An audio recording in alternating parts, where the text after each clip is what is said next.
আসসালামু আলাইকুম রহমতুল্লাহি অবরকাতুহ। সম্মানিত দর্শক, বাংলাদেশের সঙ্গে ভারতের যে সম্পর্ক, এটি কোন পর্যায়ে আছে? শেখ হাসিনার জামানাতে যে একটা অবিস্মরণীয় সম্পর্ক স্থাপিত হয়েছিল ভারতের সঙ্গে, তার ফলে কি হতো, ঢাকার কমলাপুর স্টেশন থেকে সরাসরি ট্রেনে কলকাতা যাওয়া যেত, আবার কলকাতা থেকে সরাসরি ট্রেনে ঢাকা আসা যেত।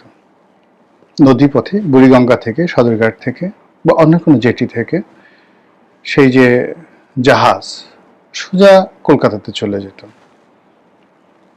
তারপর বিভিন্ন সীমান্ত দিয়ে বাংলাদেশের সঙ্গে যে ভারতের পর্যটন সুবিধা, ব্যবসা বাণিজ্য থেকে শুরু করে অন্য যা কিছু রয়েছে, সেটি এমন একটা লেভেলে পৌঁছে গিয়েছিল, যারা কেবলই মাত্র এই ব্যবসা বাণিজ্যের সঙ্গে সম্পৃক্ত তারা বলতে পারবেন যে ওই সময়টা কেমন ছিল।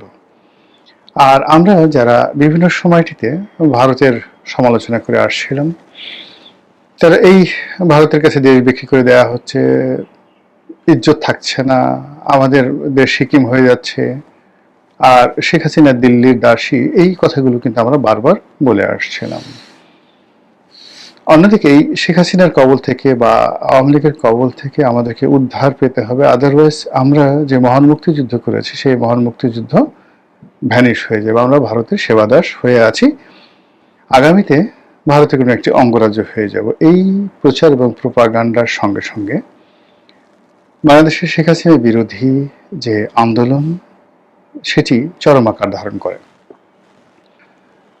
এর মধ্যে যে শেখ হাসিনার সাধ্য তেঁতুলের বেশি ছিলেন, তা যেমন সঠিক নয়, আবার ভারত যে আমাদের সঙ্গে ন্যায় বিচার করেছে তাও সঠিক নয়। ভারতের দাদাগিরি ছিল সীমাহীন।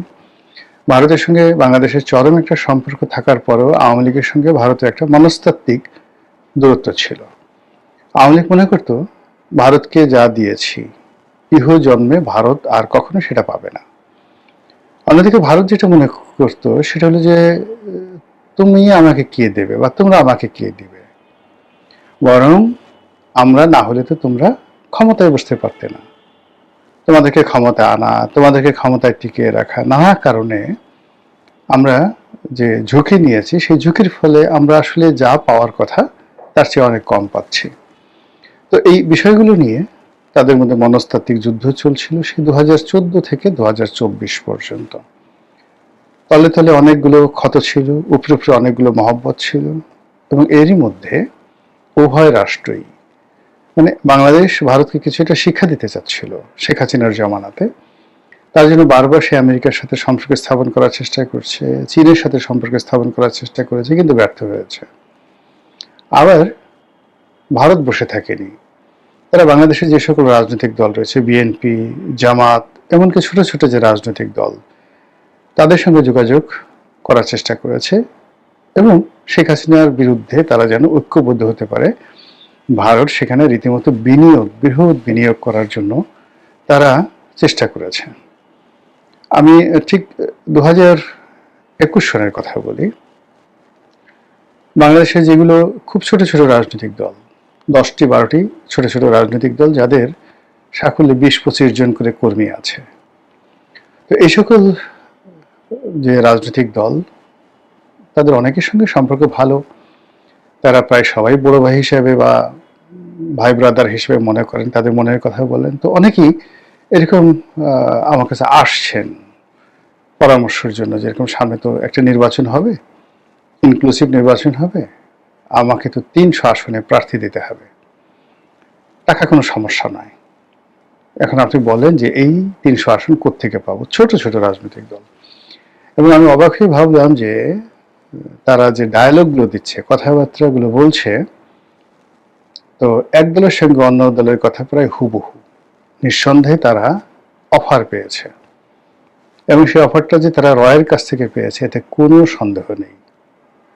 তো এ থেকে আমি বুঝলাম যে সেই 2021 সনে বা 22 সনের ওই সময়টাতে আমি যে টকশোগুলো করেছি, এই কথাগুলো আমি একাধিকবার বলেছি যে যাদের মুখ থেকে যে কথাগুলো শুনছি সেই কথাগুলো আসলে শোনার কথা নয়।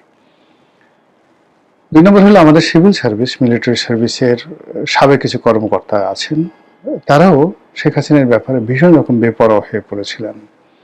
এবং সেখানে আমরা দেখেছিলাম যে মোটামুটি অনেকেই নির্বাচন করার, দল গঠন করার ব্যাপারে তারা ঐক্যবদ্ধ হচ্ছিল, এবং এর সঙ্গে আমেরিকার হাত ছিল, ভারতের হাত ছিল, এবং শেরাটনে সোনারগাঁয়ের মতো 5 স্টার হোটেলে বিভিন্ন মানুষ, আমি নাম বলবো না, যারা আমাদের সমাজে বেশ পরিচিত, কেউ বুদ্ধিজীবী হিসেবে, কেউ সিনেমার নায়ক হিসেবে, কেউ সাংবাদিক হিসেবে, তারা বিশাল বিশাল আয়োজন করেছেন। কেউ বলেছেন তারা হয়তো তৎকালীন ডিজিএফআই পয়সায় করেছেন, কেউ বলছেন রয়ের পয়সায় করেছেন, কিন্তু এই পুরো প্রক্রিয়াটি আসলে শেখ হাসিনা বিরোধী ছিল, এবং এটা ভারতের মদতে হয়েছিল। বেশ কয়েকজন সাংবাদিক, ব্যবসায়ী, তাদের বাসায় নিয়মিত বৈঠক হতো।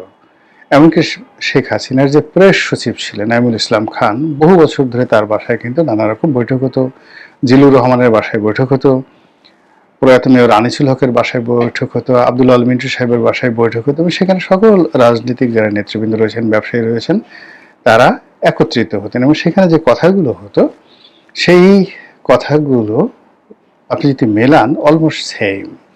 তো এই চক্রান্তের মধ্যেই শেখ হাসিনা ক্ষমতা চালিয়ে গেছেন, ভারত তার সাথে সম্পর্ক রক্ষা করেছে, রাজপথে বিএনপি আন্দোলন চালিয়ে গেছে এবং জামাত আন্দোলন চালিয়ে গেছে, কিন্তু কেউ কোনো কুল কিনারা পাচ্ছিলেন না। তো সেই কুল কিনারার মধ্যেই হঠাৎ করে অলর্নে ছাড়েন বারুদের মতো এই যেটাকে বলা হয় কোটা বিরোধী আন্দোলন, এটি ছড়িয়ে পড়ে। আন্দোলনের মাঠ উত্তপ্ত হয়েছিল, এবং সেখানে যে রাজনৈতিক পট পরিবর্তন হয়, পট পরিবর্তনের প্রেক্ষাপটে ডক্টর মোহাম্মদ ইউনূসের সরকার গঠন, তারপর তার উপদেষ্টা মণ্ডলী গঠন, পরবর্তীতে তার অনেকগুলো সিদ্ধান্ত, আমাদের দেশ অশান্ত হয়ে যাওয়া, এবং বাইরে থেকে বিভিন্ন ইউটিউবার যারা আছে তাদের উস্কানিতে একের পর এক মবে সারা দেশ উত্তাল হয়ে 18 মাসে মোটামুটি বাংলাদেশকে একটা মাচ্ছান্নয় অবস্থা করে ফেলেন ডক্টর মোহাম্মদ ইউনূস। এর ফলে আমেরিকা এবং ভারত তারা যে পরিকল্পনা করেছিল, যে মাস্টার প্ল্যান করেছিল, এবং শেখ হাসিনাকে যেভাবে একটা শিক্ষা দিতে চেয়েছিল, এটি তাদের জন্য বুমেরাং হয়ে যায়। এখন যে কথাটি আপনারা সবাই জানেন যে জনাব তারেক রহমান সাহেবের সঙ্গে সেই ইলেকশনের অনেক আগের থেকেই দিল্লি একটা ভালো সম্পর্ক স্থাপন করতে চেয়েছে, এবং সেই সম্পর্কটি এতটা মানে যাকে বলা হয় দৃঢ়তার সাথে তারা করতে চেয়েছে যে বেগম খালেদা জিয়ার শেষকৃত্যে অর্থাৎ জানাজাতে স্বয়ং ভারতের পররাষ্ট্রমন্ত্রী এস জয়শঙ্কর তিনি উপস্থিত হয়েছিলেন, এবং এস জয়শঙ্কর এই মুহূর্তে ভারতের অত্যন্ত গুরুত্বপূর্ণ একজন ব্যক্তি, দুজন ব্যক্তি জনাব নরেন্দ্র মোদীর কাছে খুবই গুরুত্বপূর্ণ, একজন এস জয়শঙ্কর আর একজন হলেন অজিত দোভাল। তো ডক্টর মোহাম্মদ ইউনূস জয়শঙ্কর এবং অজিত দোভালের সঙ্গে বৈঠক করার জন্য প্রাণান্ত চেষ্টা করেছেন, এমনকি তিনি যখন বাংলাদেশে এসেছেন সংসদ ভবনে, যখন জয়শঙ্কর বসেছিলেন তারেক রহমান সাহেবের সঙ্গে, তখন খলিলুর রহমান যিনি পররাষ্ট্র উপদেষ্টা এখন আছেন এবং ওই সময়টাতে নিরাপত্তা উপদেষ্টা ছিলেন, তার সঙ্গে অজিত দোভালের একটা সম্পর্ক ছিল এবং এখনো আছে। তো তিনি প্রাণান্ত চেষ্টা করেছিলেন যে সংসদ ভবনে অ্যাট লিস্ট তাদের মধ্যে একটি হ্যান্ডশেক হোক, করমর্দন হোক, অর্থাৎ ডক্টর মোহাম্মদ ইউনূসের সঙ্গে। তখনও তিনি বাংলাদেশের প্রধানমন্ত্রীর পদমর্যাদায় উপদেষ্টা, প্রধান উপদেষ্টা, কিন্তু সেটি জয়শঙ্কর করেননি। ইউনূসের প্রতি তাদের যে ঘৃণা, ভারতের যে ঘৃণা এমন একটা পর্যায়ে চলে গেছে, সেই ঘৃণা এখন রীতিমতো প্রতিহিংসায় পরিণত হয়েছে। ভারত যদি জীবিত থাকে, নরেন্দ্র মোদী জীবিত থাকে, অজিত দোভাল জীবিত থাকে, তাহলে ডক্টর মোহাম্মদ ইউনূসের যে বাকি জীবন, এটা জমানায় তারেক মানে যদি থাকে বা অন্য যে কোনো জমানা আসে, যেভাবে হোক না কেন ইউনূসকে ভারত স্বস্তিতে থাকতে দেবে না, আমেরিকা কোনো অবস্থাতে তাকে রাখবে না। ঘৃণাটা ওই পর্যায়ে গিয়েছিল। এই ঘৃণাটা কেন হলো? এর কারণ হলো ডক্টর মোহাম্মদ ইউনূসকে বা এনসিপিকে বা সমন্বয়কদেরকে বা শেখ হাসিনাকে হটানোর ক্ষেত্রে এদেরকে নতুন ক্ষমতায় আনতে ভারত এবং আমেরিকার যে মাস্টার প্ল্যান ছিল, প্রায় সবগুলো মাস্টার প্ল্যান একের পর এক বুমেরাং হয়ে পড়েছে। এবং এই বুমেরাং হওয়ার জন্য ডক্টর মোহাম্মদ ইউনূসের অদক্ষতা, অযোগ্যতা এবং তার ব্যক্তিত্বহীনতা, মেরুদণ্ডহীনতা এবং তার যারা উপদেষ্টা ছিলেন তাদের কুপমণ্ডকতা একসাথে কাজ করেছে। ফলে ধরুন আপনার ক্ষেত্রে চিন্তা করুন যে আপনি খুব আশা করে কাউকে ঘরে স্থান দিয়েছেন, তারপরে শোয়ার জায়গা দিয়েছেন, রাতে খুব পোলাও কুরমা খেতে দিয়েছেন, সকালবেলা গিয়ে দেখলেন যে বেচারা পায়খানা করে, পেশাব করে, পেট খারাপ করে আপনার পুরো রুম, মানে খাট ঠাট সব নষ্ট করে ফেলেছে। আপনার মেজাজটা কেমন লাগবে যদি আপনি মহামানব না হন? ওই লোক যদি ওখানে বসা থাকে, আপনার কি মনে হবে? তাকে কি আপনার চুমা দিতে ইচ্ছে করবে, বা ঠিক আছে ভদ্রলোক পায়খানা করেছে আপনি নিজ হাতে একটু পরিষ্কার করে দেন, না চড়াই ওর 32টা দাঁত খুলে দিতে ইচ্ছা করবে? তো ওইরকম যারা বিদেশি শক্তি পিছন থেকে যারা ইনভেস্ট করেছে, ধরেন আমেরিকা ইনভেস্ট করেছে, অন্যান্য দেশ যদি ইনভেস্ট করে থাকে, তার যেমন একটা যাকে বলা হয় প্রতিদান তারা চেয়েছিল, সেই প্রতিদান তারা পায়নি। এটি গেল এক। 2 নম্বর হলো যে যখন কোথাও আলু পুড়ে, কোনো গোডাউনে আগুন লাগে, বহু পক্ষ সেখানে উপস্থিত হয়। তো বাংলাদেশে শেখ হাসিনার অবর্তমানে প্রায় সবাই ঝাঁপিয়ে পড়েছে এই দেশ দখল করার জন্য, এই দেশ থেকে সুবিধা নেওয়ার জন্য। সেটা পাকিস্তান, চীন, আমেরিকা, ভারত, সবাই, এমনকি ইউরোপীয় ইউনিয়ন, সবাই এখানে, এমনকি ফ্রান্স, তারাও ঝাঁপিয়ে পড়েছে। কিন্তু এখানে ডক্টর মোহাম্মদ ইউনূসকে চাপে ফেলে যেভাবে একটা চুক্তির মধ্যে আমেরিকা তাকে জড়াতে পেরেছে, অন্য কেউ এখানে কিছু করতে পারেনি। সবাই এখানে আলু ভর্তা তো দূরের কথা, আলুর যে মানে চামড়া, এটাও তারা পায়নি। ফলে বুঝতে পারেন যে এই লোকের প্রতি তাদের যে ক্রোধ অনেক অনেক বেশি। যা হোক, সে তারপরে ওই ঘটনার পরে একটা নির্বাচন হলো, ধরে নেওয়া হয় সেই নির্বাচন হওয়ার পেছনে 90% এফোর্ট ছিল ভারতের। এই যে 2026 সনে যে নির্বাচন হয়েছে, ধরে নেওয়া হয়, আমি আবার বলছি, আমার কাছে কোনো সুনির্দিষ্ট তথ্য নেই, হঠাৎ করে ডক্টর মোহাম্মদ ইউনূসের উপর চাপ প্রয়োগ করা, তারপর তাকে নির্বাচনে রাজি করা, তারেক রহমান সাহেবকে বাংলাদেশে আনা, ইত্যাদি সব বিষয়ে ধরে নেওয়া হয় ভারতের 90% এখানে এফোর্ট ছিল। আর 10% এফোর্ট হলো আমেরিকা। তারা ভারতকে শুধু এখানে সায় দিয়েছে।